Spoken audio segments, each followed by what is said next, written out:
Whoa, whoa, whoa, whoa, whoa, whoa, wake up with wake. Snooze, snooze, oh, snoozey, snooze. Snooze, snooze, snooze, snooze, snooze, snooze. Snoozity, snoozity, snoozity, snooze, snooze. Snoozity, snoozity, swoosh.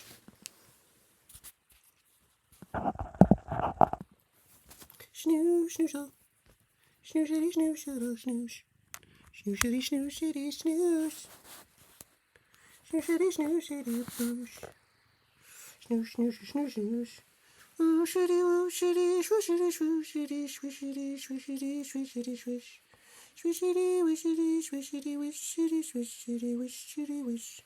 Boo-doo, doo, doo, doo, doo, doo, doo, doo, boo. Okay. Alright. Alright, what's next? Next. Oh, now you know what's next? You know what's next? Oh, no, you know what's next? I don't know. Let's say, ba-doo-doo-doo. Does that work? Shoo-doo-doo-doo-doo.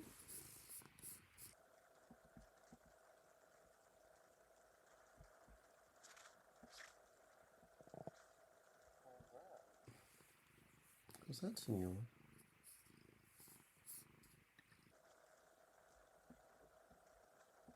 Chapter 18. How to Cure Depression in 14 Days. When I started writing this book, I offered a $200 prize for the most helpful and inspiring true story on how I conquered worry. The three judges for this contest were Eddie Rickenbacker, President, Eastern Airlines; Dr. Stuart W. McClelland, President, Lincoln Memorial University; H.B. Kaltenborn, radio news analyst. However, we received two stories so superb that the judges found it impossible to choose between them. So we divided the prize. Here's one of the stories that tied for first prize. The story of C.R. Burton, who worked for Whizzer Motor Sales of Springfield, Missouri. I lost my mother when I was 9 years old and my father when I was 12, Mr. Burton wrote me. My father was killed, but my mother simply walked out of the house one day 19 years ago, and I've never seen her since. Neither have I ever seen my two little sisters that she took with her. She never even wrote me a letter until after she'd been gone 7 years. My father was killed in an accident 3 years after Mother left. He and a partner had bought a cafe in a small Missouri town, and while Father was away on a business trip, his partner sold the cafe for cash and skipped out. A friend wired Father to hurry back home, and in his hurry, Father was killed in a car accident at Salinas, Kansas. Two of my father's sisters, who were poor and old and sick, took three of the children into their homes, and nobody wanted me and my little brother. We were left at the mercy of the town. We were haunted by the fear of being called orphans and treated as orphans. Our fears soon materialized, too. I lived for a little while with a poor family in town, but times were hard, and the head of the family lost his job, so they couldn't afford to feed me any longer. Then Mr. and Mrs. Lofton took me to live with them on their farm 11 miles from town. Mr. Lofton was 70 years old and sick in bed with shingles. He told me I could stay there as long as I didn't lie, didn't steal, and did as I was told. Those three orders became my Bible. I lived by them strictly. I started to school, but the first week found me at home bawling like a baby. The other children picked on me and poked fun at my big nose and said I was dumb and called me an orphan brat. I was hurt so badly that I wanted to fight them, but Mr. Lofton, the farmer who'd taken me in, said to me, "Always remember that it takes a bigger man to walk away from a fight than it does to stay and fight." I didn't fight until one day a kid picked up some chicken manure from the schoolhouse yard and threw it in my face. I beat the hell out of him and made a couple of friends. They said he had it coming to him. I was proud of a new cap that Mrs. Lofton had bought me. One day one of the big girls jerked it off my head and filled it with water and ruined it. She said she filled it with water so the water would wet my thick skull and keep my popcorn brains from popping. I never cried at school, but I used to bawl it out at home. Then one day Mrs. Lofton gave me some advice that did away with all troubles and worries and turned my enemies into friends. She said, Ralph, they won't tease you and call you an orphan brat anymore if you'll get interested in them and see how much you can do for them. Well, I took her advice. I studied hard, and though I soon headed the class, I was never envied because I went out of my way to help them. I helped several of the boys write their themes and essays. I wrote complete debates for some of the boys. One lad was ashamed to let his folks know that I was helping him, so he used to tell his mother he was going possum hunting. And he'd come up to Mr. Lofton's and tie his dogs up in the barn while I helped him with his lessons. I wrote book reviews for one lad, and I spent several evenings helping one of the girls in her math. Death struck our neighborhood. 2 elderly farmers died, and one woman was deserted by her husband. I was the only male in 4 families. I helped these widows for 2 years. On my way to and from school, I stopped at their farms, cut wood for them, milked their cows, and fed and watered their stock. I was now blessed instead of cursed. I was accepted as a friend by everyone. They showed me their real feelings when I returned home from the Navy. More than 200 farmers came to see me the first day I was home. Some of them drove as far as 80 miles, and their concern for me was really sincere. Because I've been busy and happy trying to help other people, I have few worries, and I haven't been called an orphan brat now for 13 years. Hooray for C.R. Burton. He knows how to win friends, and he also knows how to conquer worry and enjoy life. So did the late Dr. Frank Loop of Seattle, Washington. He was an invalid for 23 years, arthritis. Yet Stuart Whithouse of the Seattle Star wrote me saying, I interviewed Dr. Loop many times, and I have never known a man more unselfish or a man who got more out of life. How did this bedridden invalid get so much out of life? I'll give you 2 guesses. Did he do it by complaining and criticizing? No. By wallowing in self-pity and demanding that he be the center of attention and everyone cater to him? No. Still wrong. He did it by adopting as his slogan the motto of the Prince of Wales, Ich dien, I serve. He accumulated the names and addresses of other invalids and cheered both them and himself by writing happy, encouraging letters. In fact, he organized a letter-writing club for invalids and got them writing letters to one another. Finally, he formed a national organization called the Shut-In Society. As he lay in bed, he wrote an average of 1,400 letters a year and brought joy to thousands of invalids by getting radios and books for shut-ins. What was the chief difference between Dr. Loop and a lot of other people? Just this. Dr. Loop had the inner glow of a man with a purpose, a mission. He had the joy of knowing that he was being used by an idea far nobler and more significant than himself, instead of being, as Shaw put it, a self-centered little clod of ailments and grievances, complaining that the world would not devote itself to making him happy. Here's the most astonishing statement that I ever read from the pen of a great psychiatrist. This statement was made by Alfred Adler. He used to say to his melancholia patients, you can be cured in 14 days if you follow this prescription. Try to think every day how you can please someone.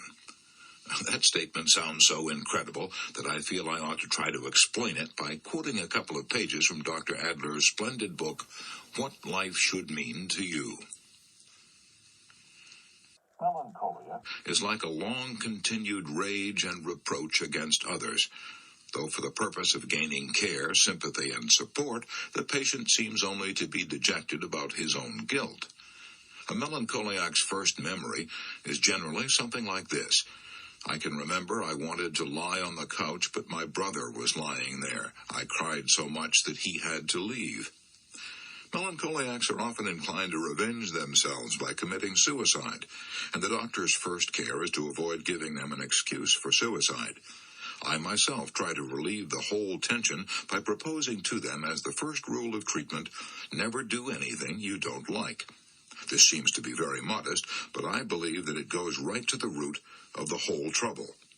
If a melancholiac is able to do anything he wants, whom can he accuse? What has he got to revenge himself for? If you want to go to the theater, I tell him, or go on a holiday, do it. If you find on the way that you don't want to, stop it. It's the best situation anyone could be in. It gives a satisfaction to his striving for superiority. He is like God and can do what he pleases. On the other hand, it does not fit very easily into his style of life. He wants to dominate and accuse others, and if they agree with him, there is no way of dominating them. This rule is a great relief, and I have never had a suicide among my patients. Generally, the patient replies, "But there is nothing I like doing. I have prepared for this answer because I have heard it so often." Then refrain from doing anything you dislike, I say. Sometimes, however, he will reply, "I should like to stay in bed all day." I know that if I allow it, he will no longer want to do it. I know that if I hinder him, he will start a war.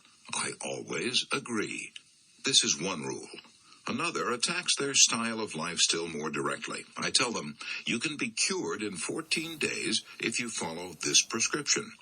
Try to think every day how you can please someone. See what this means to them. They are occupied with the thought, how can I worry someone? Their answers are very interesting. Some say, this will be very easy for me. I have done it all my life. They have never done it. I ask them to think it over. They do not think it over. I tell them, you can make use of all the time you spend when you're unable to go to sleep by thinking how you can please someone, and it will be a big step forward in your health. When I see them the next day, I ask them, did you think over what I suggested? And they answer, last night I went to sleep as soon as I got into bed. All this must be done, of course, in a modest, friendly manner, without a hint of superiority. Others will answer, I could never do it. I was so worried. I tell them, don't stop worrying, but at the same time you can think now and then of others. I want to direct their interest always toward their fellows. Many say, why should I please others? Others do not try to please me. You must think of your health, I answer. The others will suffer later on. It's extremely rare that I have found a patient who said, I have thought over what you suggested. All my efforts are devoted toward increasing the social interest of the patient. I know that the real reason for his malady is his lack of cooperation, and I want him to see it too. As soon as he can connect himself with his fellow men on an equal and cooperative footing, he is cured. The most important task imposed by religion has always been love thy neighbor. It is the individual who is not interested in his fellow man who has the greatest difficulties in life and provides the greatest injury to others. It is from among such individuals that all human failures spring. All that we demand of a human being, and the highest praise we can give him, is that he should be a good fellow worker, a friend to all other men, and a true partner in love and marriage. Dr. Adler urges us to do a good deed every day. And what is a good deed? A good deed, said the Prophet Muhammad, is one that brings a smile of joy to the face of another. Why will doing a good deed every day produce such astounding effects on the doer? Because trying to please others will cause us to stop thinking of ourselves, the very thing that produces worry and fear and melancholia. Mrs. William T. Moon, who operated the Moon Secretarial School in New York, didn't have to spend 2 weeks thinking how she could please someone in order to banish her melancholy. She led Alfred Adler one better.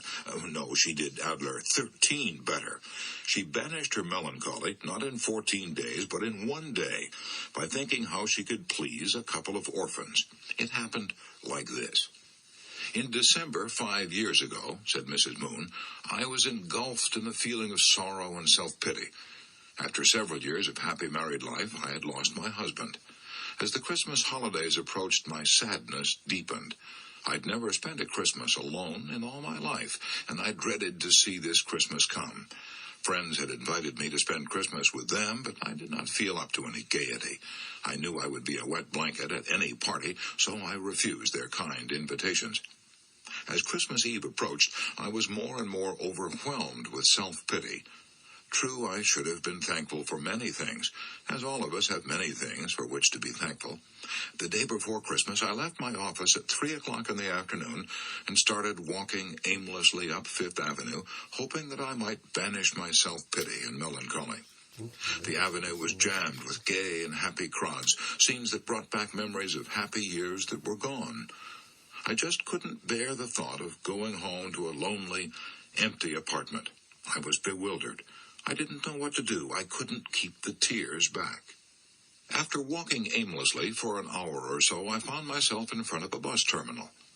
I remembered that my husband and I had often boarded an unknown bus for adventure, so I boarded the first bus I found at the station. After crossing the Hudson River and riding for some time, I heard the bus conductor say, "Last stop, lady." I got off. I didn't even know the name of the town. It was a quiet, peaceful little place. While waiting for the next bus home, I started walking up a residential street. As I passed a church, I heard the beautiful strains of Silent Night. I went in. The church was empty, except for the organist. I sat down, unnoticed, in one of the pews. The lights from the gaily decorated Christmas tree made the decoration seem like myriads of stars dancing in the moonbeams. The long-drawn cadences of the music and the fact that I had forgotten to eat since morning made me drowsy. I was weary and heavy-laden, so I drifted off to sleep. When I awoke, I didn't know where I was. I was terrified. I saw in front of me 2 small children who had apparently come in to see the Christmas tree. One, a little girl, was pointing at me, saying, "I wonder if Santa Claus brought her." These children were also frightened when I awoke. I told them that I wouldn't hurt them. They were poorly dressed. I asked them where their mother and daddy were. "We ain't got no mother and daddy," they said. Here were 2 little orphans, much worse off than I had ever been. They made me feel ashamed of my sorrow and self-pity. I showed them the Christmas tree, and then took them to a drugstore, and we had some refreshments, and I bought them some candy and a few presents. My loneliness vanished as if by magic. These 2 orphans gave me the only real happiness and self-forgetfulness that I had had in months. As I chatted with them, I realized how lucky I had been. I thanked God that all my Christmases as a child had been bright with parental love and tenderness. Those 2 little orphans did far more for me than I did for them. That experience showed me again the necessity of making other people happy in order to be happy ourselves. I found that happiness is contagious. By giving, we receive. By helping someone and giving out love, I had conquered worry and sorrow and self-pity and felt like a new person. And I was a new person, not only then, but in the years that followed. I could fill a book with stories of people who forgot themselves into health and happiness. For example, let's take the case of Margaret Taylor Yates, one of the most popular women in the United States Navy. Mrs. Yates is a writer of novels, but none of her mystery stories is half so interesting as the true story of what happened to her that fateful morning when the Japanese struck our fleet at Pearl Harbor. Mrs. Yates had been an invalid for more than a year, a bad heart.